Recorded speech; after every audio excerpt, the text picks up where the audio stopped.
Heshtja midis ju të dyve është shurdhuese. Ti shikon telefonin tënd dhe beson se heshtja e tij do të thotë se ai të ka harruar, se ai ka vazhduar përpara dhe se ti je e vetmja që ende është e mbërthyer në të kaluarën. Por gabohesh thellë.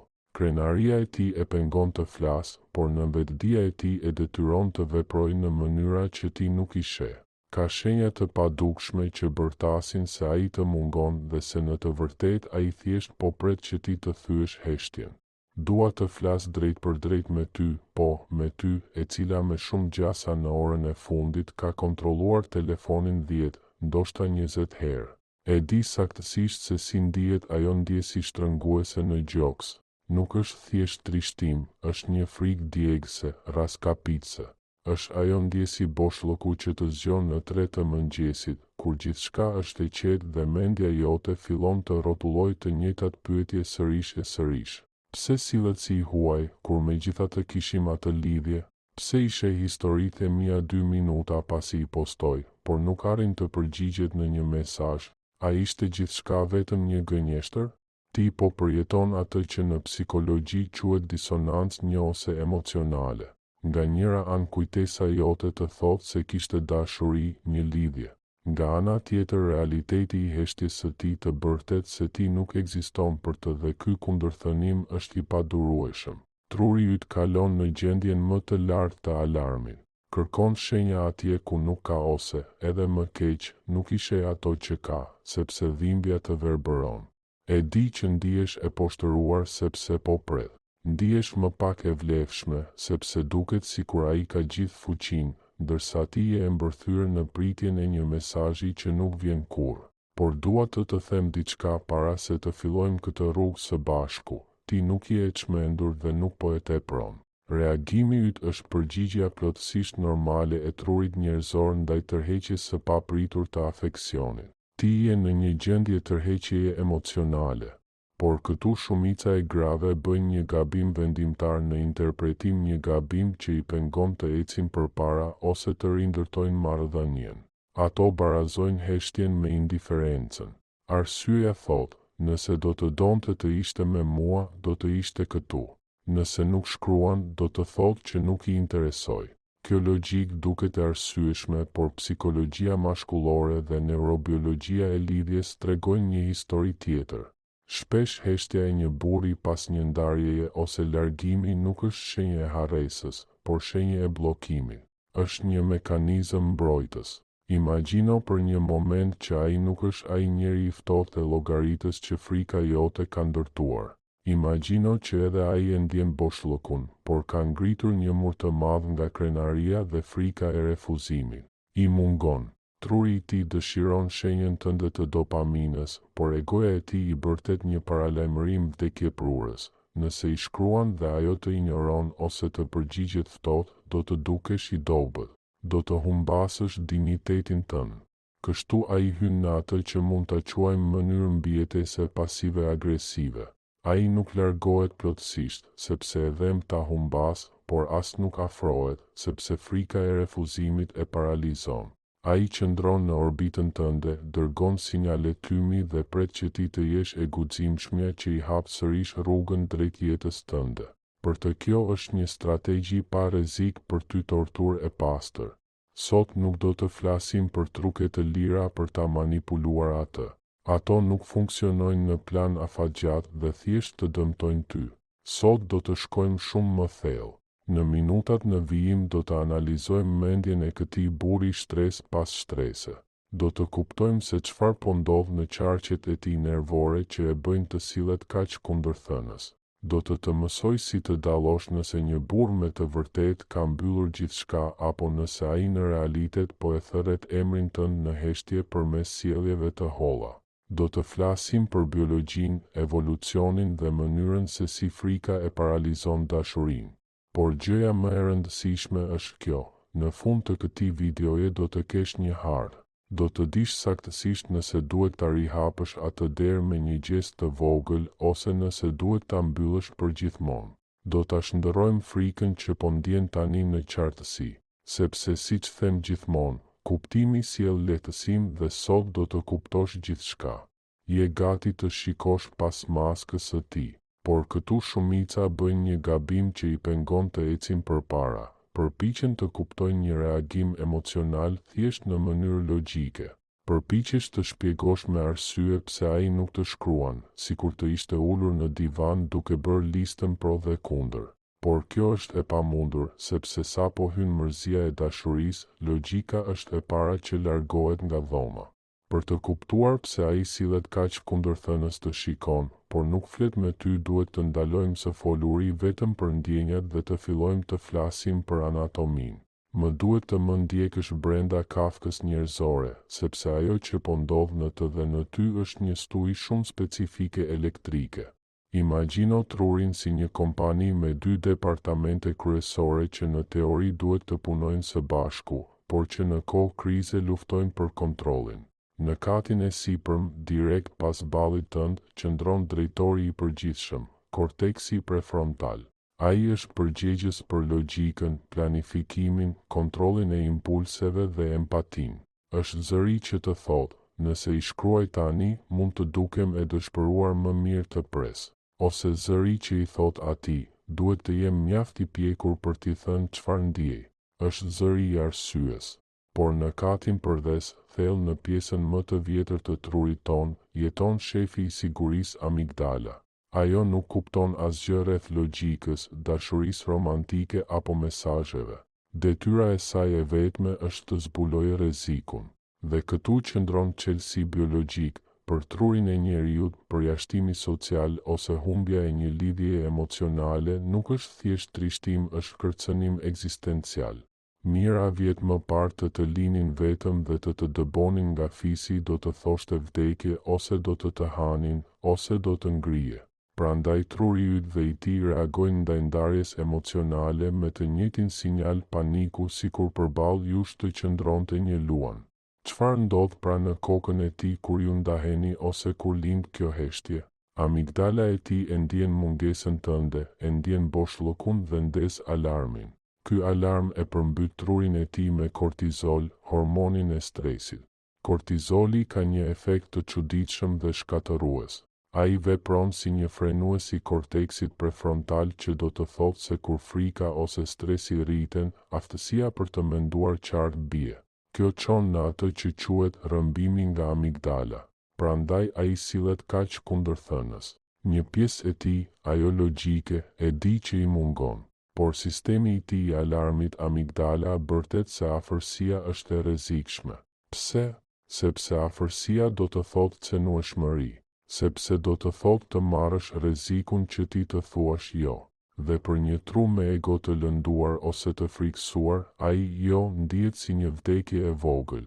Ka edhe një strukturë tjetër magjepsëse, girusi cingulat anterior. Studimet e neuroimazherisë kanë treguar se kjo zonë e trurit aktivizohet kur ndjejmë dhimbje fizike, si për shembull thyrja e një këmbë, dhe në të njëjtën mënyrë kur përjetojmë dhimbje sociale ose emocionale. Kjo do të thotë, të mungon dikush, dhe kjo vërtet dhem. Kjo nuk është metaforë. Qarku i tij i dhimbjes është aktiv, dhe përballë kësaj dhimbje njeriu ka 2 reagime themelore: lufto ose ik. Në psikologjinë mashkullore, e formuar si nga hormonet ashtu edhe nga shoqëria, reagimi tipik ndaj dhimbjes emocionale rrallë është shprehja e hapur, zakonisht është shmangia ose sjellja e shtrembëruar. Këtu hyn në lojë boshti hipotalamus, hipofiz, glandula mbiveshkore, sistemi që kontrollon se si reagojmë ndaj stresit. Kur ai ndjen impulsin për të shkruar, trupi i tij shtrëngohet, zemra i rre më shpejt, frika rritet. Për të qetësuar këtë frikë biologjike, truri i tij kërkon një qetësues të shpejtë, dhe cili përdoret, i ashtu quajturi orbiting. Kur ai sheh storien tënde në Instagram, ndodh diçka e pabesueshme, pothuajse geniale. Duke parë imazhin tënd, truri i tij merr një dozë të vogël dopamini, neurotransmetuesi i shpërblimit dhe kënaqësisë. Truri i tij thotë, ja ku është, ajo ende ekziston. Nuk e kam humbur plotësisht. Kjo e qetëson përkohësisht, por pasi nuk të shkruan, ai njëkohësisht shmang shpërthimin e kortizolit që do të shkaktonte frika e refuzimit. Është një cikël neurobiologjik i vetëmbrojtjes. Ai pra nuk është domosdoshmërisht një i keq që po luan me ty. Ai është një njeri tek i cili sistemi mbrojtës ka marrë kontrollin dhe po i bllokon aftësinë për t'u sjellë në mënyrë të pjekur. Korteksi i tij prefrontal, pjesa që do t'i mundësonte thjesht të merrte telefonin dhe të fliste si një i rritur në atë moment, le të themi, nuk ka sinjal, i penguar nga ndërhyrja e frikës.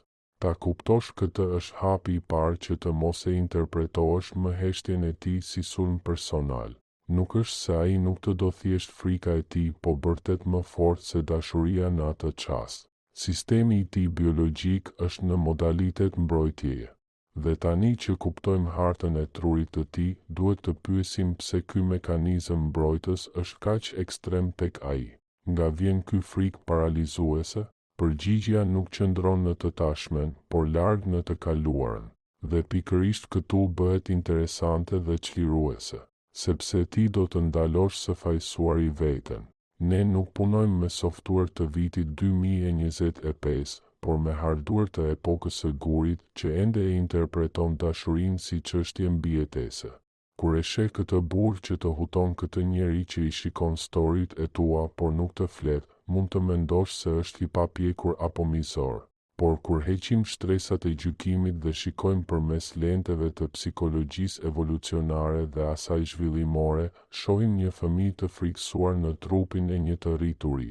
Për të kuptuar pse ai ikën ose ngrin kur krijohet afërsia ose kur një ndarje dhemb, duhet të kthehemi pas në kohë. Fillimisht mijëra vjet më herët, në ambientin ku u formua truri ynë, dobësia mashkullore ishte e rrezikshme. Një burr që shfaqte frikë, dyshim ose varësi emocionale gjatë gjuetisë ose një lufte fisnore, rrezikonte jo vetëm veten, por gjithë fisin. Evolucioni favorizoi burrat që mund t'i ndanin emocionet që ndjenin frikë, por vepronin sikur nuk e ndjenin. Ata që e përpunonin dhimbjen në heshtje për të mos u dukur të dobët. Biologjikisht, shumë burra janë të programuar t'i përgjigjen stresit emocional jo me fjalë, por me tërheqje. Kur ne gratë flasim dhe çlirojmë oksitocin, hormonin që qetëson dhe lidh, ai kërkon mbrojtje në izolim. Prandaj, kur ai largohet, kur ngelet në këtë heshtje ambivalente, biologjia e tij thotë, tërhiqu në shpellë, përpunoje vetëm, mos e trego dhimbjen ndryshe do të lëndohesh. Është një mekanizëm arkaik, por që ende funksionon në të pavetëdijshmen e tij.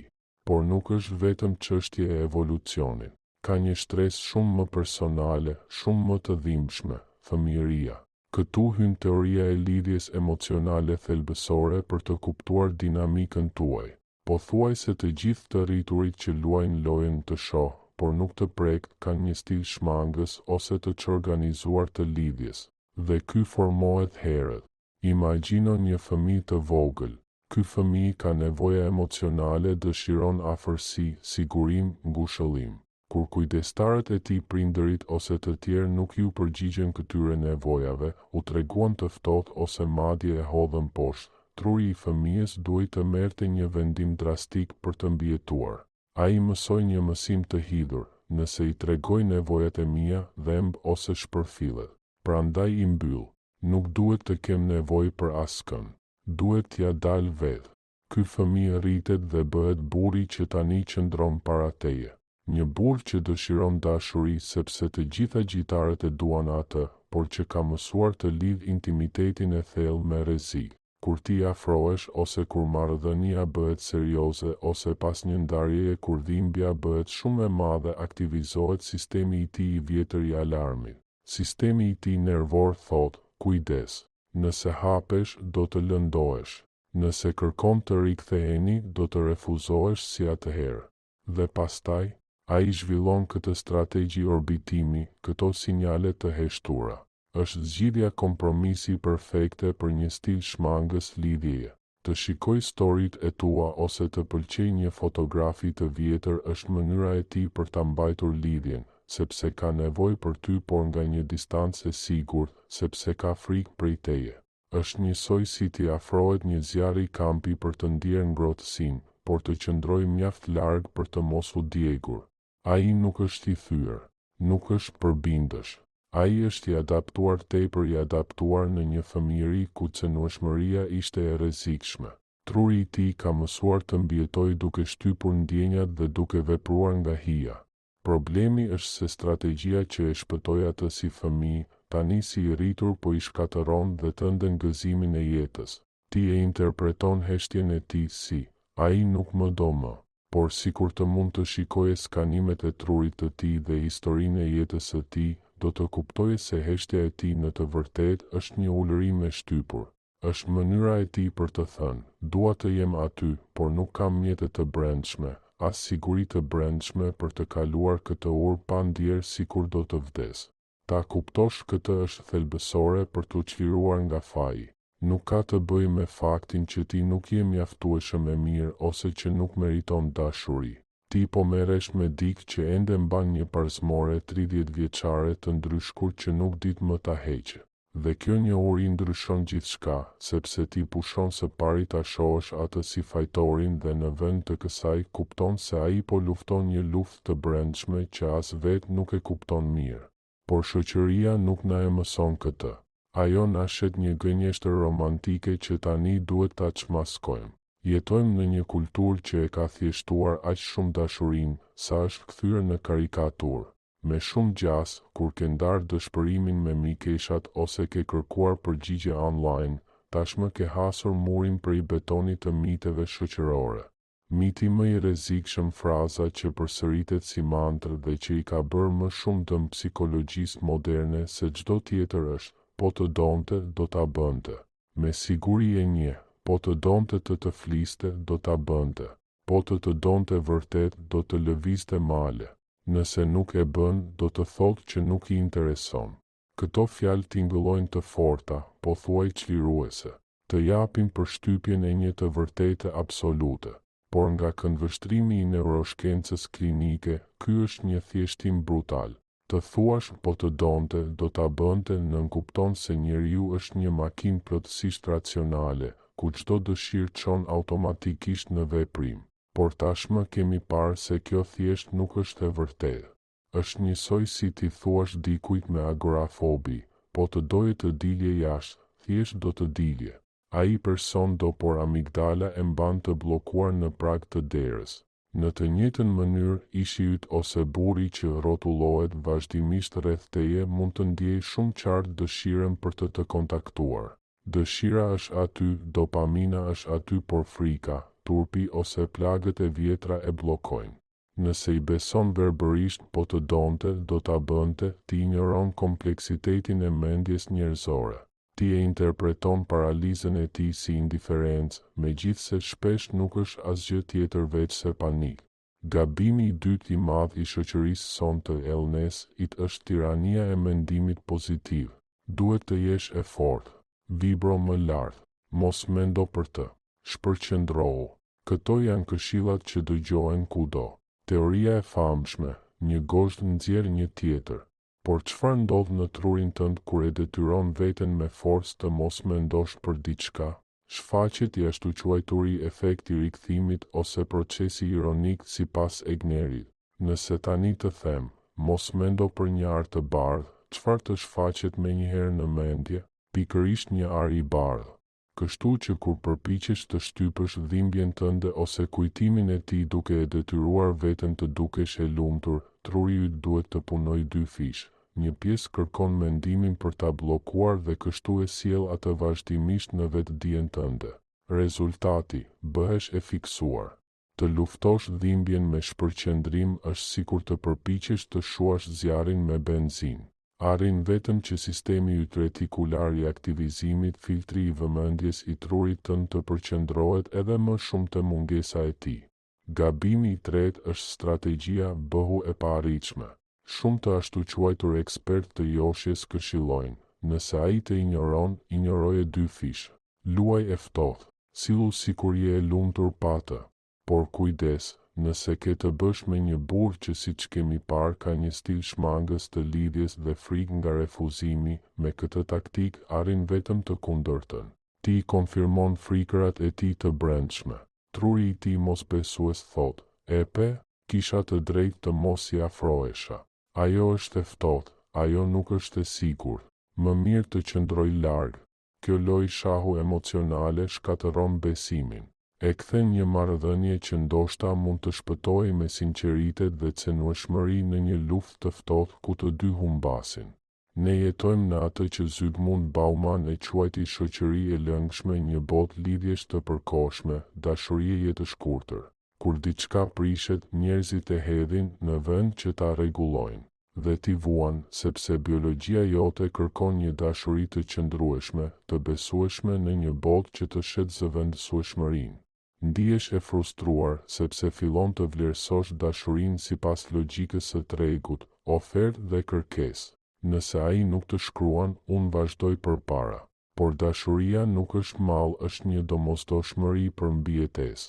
Prandaj tani duhet të ndalesh. Mos i beso këtyre këshilltarëve të luftës që të thonë të forcosh zemrën tënde. Fortësia nuk të sjell paqe, vetëm hidhërim. Rruga nuk qëndron as te indiferenca e luajtur, as te obsesioni i shtypur. Rruga qëndron te kuptimi. Ke të bësh me një person të bllokuar dhe rregullat e zakonshme shoqërore këtu nuk vlejnë. Ndoshta tani po pyet veten, mirë, e kuptoj, nuk duhet të luaj lojra, e di që ai ka frikë, por çfarë bëj atëherë? A duhet të pres për gjithmonë? Si duket kjo në praktikë? Për të treguar dallimin midis një rasti të humbur dhe një bllokimi emocional të shërueshëm, dua të tregoj një histori të vërtetë, historinë e Laurës dhe Markosit. Laura erdhi në zyrën time krejtësisht e tronditur. Ata ishin ndarë prej 3 muajsh, jo sepse dashuria kishte zhdukur, por sepse komunikimi ishte thyer. Ato zënkat e pafundme, të pakuptimta, që rriten derisa njëri të thotë, po iki. Dhe tjetri, nga krenaria, përgjigjet, atëherë ik. 3 muaj me radhë Markos ishte një fantazm digjitale. Laura më tregoi telefonin e saj e dëshpëruar. Shiko, tha ajo, postoj një story në 10 dhe në 10:01 ai e ka parë.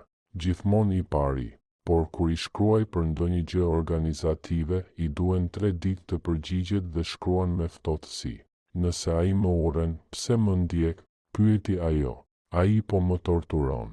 Laura ndoqi me përpikëri këshillat e shoqeve të saj, injoroje. Sillu sikur je e lumtur, posto foto festash. Kështu Laura e ktheu profilin e saj në Instagram në një skenë lumturie të re me festa, buzëqeshje, udhëtime, gjithçka fasadë. Në realitet ajo qante në tualetet e atyre klubeve. Ajo që Laura nuk dinte dhe që doli në shesh shumë më vonë kur Markos pranoi më në fund të merrte pjesë në një seancë të përbashkët, ishte ajo që po ndodhte në anën tjetër të ekranit. Markos nuk e torturonte Laurën. Markos kishte panik. Ai më rrëfeu, zonjë doktoresh, më kishte marrë malli aq shumë sa më dhimbte fizikisht. Por sa herë hyja në profilin e saj për të parë nëse kishte qoftë edhe një çarje të vogël për të depërtuar deri te ajo, shija ato foto, ajo e ndritshme, e lumtur, e rrethuar nga njerëz. Truri im e interpretonte kështu, ajo të ka përcyer. Është më mirë pa ty. Nëse i shkruan tani që të mungon, do të qesh me ty, ajo është në një tjetër nivel. E sheh tragjedinë e mungesës së komunikimit. Ai shikonte storyt e saj, shenja e qetë, e detyruar e një rojari sepse ishte mënyra e vetme për t'u ndier pranë pa rrezikuar refuzimin. Por lumturia e rreme që Laura shfaqte e bënte frikën e tij nga refuzimi të shpërthente dhe ai tërhiqej në shpellën e tij. Laura, nga ana tjetër, duke parë që ai shikonte storyt por heshte, e konsideronte atë një psikopat pa ndjenja dhe e përforconte lojën e saj të indiferencës. Një rreth vicios shkatërimi të ndërsjell. Të dy prisnin që tjetri të bënte hapin e parë, ndërkohë që të dy vendosnin mina emocionale në rrugë, duke e bërë çdo afrimitet të pamundur. Pika e kthesës erdhi një mbrëmje krejt të zakonshme të së martës. Laura ishte e raskapitur. Në seancë më tha, mjaft, sot do ta bllokoj. Nuk e duroj dot më ta shoh emrin e tij në shikimet e storyve, pa qenë ai pjesë e jetës sime. Kjo shpresë po më vredh. Ajo ishte një klik larg që ta fshinte përgjithmonë një vendim që do t'ua ndryshonte jetën të dyve. por unë I kërkova të bënim një eksperiment të fundit, një eksperiment të cenueshmërisë së llogaritur. I thash, Laura, përpara se ta bllokosh, le të testojmë nëse heshtja e tij është indiferencë apo frikë. Le të ulim pak urën lëvizëse. I kërkova të postonte një story, por jo nga festa apo nga lumturia e rreme. Një të vërtetë, një perëndim melankolik me një këngë që kishte rëndësi për të dy. Pa tekst, vetëm muzikë dhe imazh. Një sinjal I sinqert tymi. Çfarë ndodhi? Markos e pa storyn. Por këtë herë imazhi nuk bërtiste jam e lumtur pa ty, por përshpëriste. Ende të kujtoj ne. Muzika aktivizoi hipokampusin e tij, qendrën e kujtesës emocionale. Ky sinjal I vogël cenueshmërie e çaktivizoi amigdalen e tij. Kërcënimi u ul dhe ai mori sërish lejen për të ndier. 10 minuta më vonë telefoni I Laurës vibroi. Nuk ishte deklaratë dashurie, as gjest I madh, vetëm një reagim, një emoji I trishtuar. Por ai emoji ishte çelësi. Ishte mesazhi I pashprehur I Markosit. Kjo më dhem. Laura, në vend që të sillej e ftohtë, thjesht u përgjigj, edhe mua. Dhe Diga u thye. Atë natë ata folën 4 orë. I than njëri tjetrit gjithçka që krenaria kishte heshtur për 90 ditë. Qanë, shpjeguan, kuptuan. Markos pranoi se kishte shkruar mbi 50 herë një mesazh më mungon, por nuk e kishte dërguar kur derisa ajo, pa e ditur, I dha lejen përmes asaj kënge. Sot ata janë sërish bashkë, por ishin një klik larg që të humbnin përgjithmonë. Dhe ky është momenti kur ti duhet të kuptosh. Shërimi nuk ndodh përmes lojrave, por përmes vetdijes. Kur ti ndalon ti interpretojsh veprimet e tij nëpërmjet lentes së frikës sate dhe fillon ti shohësh me dëmshuri pa e humbur veten, gjithçka ndryshon. Kupton se nuk ke pse të luftosh që të duan dhe se afërsia e vërtet është e mundur vetëm kur dikush ka guximin të jetë I cenueshëm. Ndonjëherë mjafton një impuls I sinqert, I qetë, për të shembur një mur që 1000 fjalë nuk do ta shembnin dot. Por edhe nëse ky person nuk kthehet kurrë, mbetet njoja më e rëndësishme. Ti ke mësuar të ndjesh pa u humbur në ndjenja. Nuk e ke shtypur dhimbjen, por e ke kuptuar dhe kështu ke rimarr fuqinë tënde të brendshme.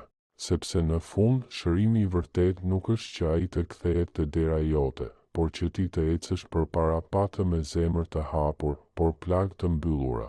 Heshtja që dikur të shkatëronte bëhet vendi ku e gjen sërish veten.